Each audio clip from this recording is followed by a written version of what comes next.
दोनों लोग जातीय जनगणना पर मीटिंग कर रहे हैं और बयान दे रहे हैं। देखिए, जातीय जनगणना का पहली बात तो मैं भी समर्थन करता हूँ। जातीय जनगणना होनी चाहिए, ज़रूरी है भैया। केंद्र सरकार, राज्य सरकारें कई ऐसी नीतियाँ बनाती हैं जो कि जातियों पर आधारित होती हैं, तो उनकी आबादी के अनुपात में राशि वितरित की जाती है, उसका वितरण होता है नहीं होता है, ये बातें जानना ज़रूरी है। तो जातीय जनगणना होनी चाहिए। बट हाँ, बिहार में विडम्बना ये है, बीपीएससी की बात हो, शिक्षक भैया बैठे हैं, सर मुंडवा रहे हैं, उनसे मिलने का समय किसी के पास नहीं है। सबके पास, और मुख्यमंत्री नीतीश कुमार जी के पास पैदल चलकर नेता प्रतिपक्ष की इफ्तार पार्टी में जाने का समय, एक एक घंटे तक बंद कमरे में बैठकर उनसे बातचीत करने का समय है।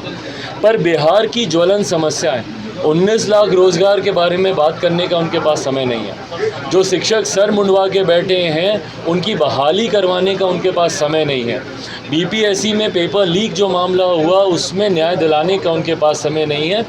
अपराध जो बढ़ रहा है, कल ही एक राजद के नेता को गोपालगंज में गोली मार दी गई, उनको न्याय दिलाने का, या जितनी ऐसी हत्याएं या अपराध हुए उनको न्याय दिलाने का समय नहीं है। समय है तो सिर्फ अपनी कुर्सी बचाने का, सत्ता में वापस कैसे आए उसकी रणनीति बनाने का।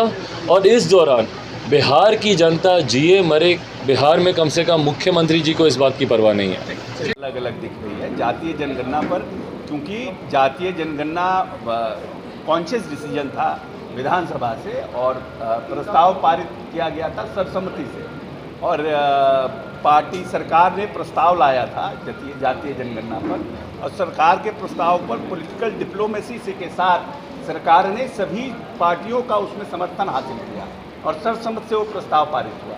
उसके बाद प्रतिनिधिमंडल प्रधानमंत्री से मिला, उसमें सब पॉलिटिकल पार्टी के लोग थे। इसलिए अगर हमको तो नहीं लगता है कि उसमें कहीं कोई अलग है लोग। जातीय जनगणना बिहार में जरूरी है। जातीय जनगणना के हम लोग पक्ष में हैं, जातीय जनगणना होना चाहिए, क्योंकि जो लोग ये कहते हैं कि कास्ट एक बड़ा मुद्दा है प्रदेश में, कौन लोग यहाँ पर भीख मांग रहे हैं, किस जाति के लोग हैं, उनके आर्थिक हालात क्या हैं, किन परिस्थितियों में उनकी शैक्षणिक स्थिति क्या है, ये जानना बहुत ज़रूरी है कि आने वाले समय में अगर ये जातीय जनगणना होगा तो आने वाले 10 से 15 साल में जो सरकार की योजनाएं बनेंगी, उन योजनाओं में उनको भी लाभ का श्रेय मिलेगा, और सरकार वैसी योजनाओं का निर्माण करेगी जिसमें कि उनको हम लोग प्रोटेक्ट करेंगे।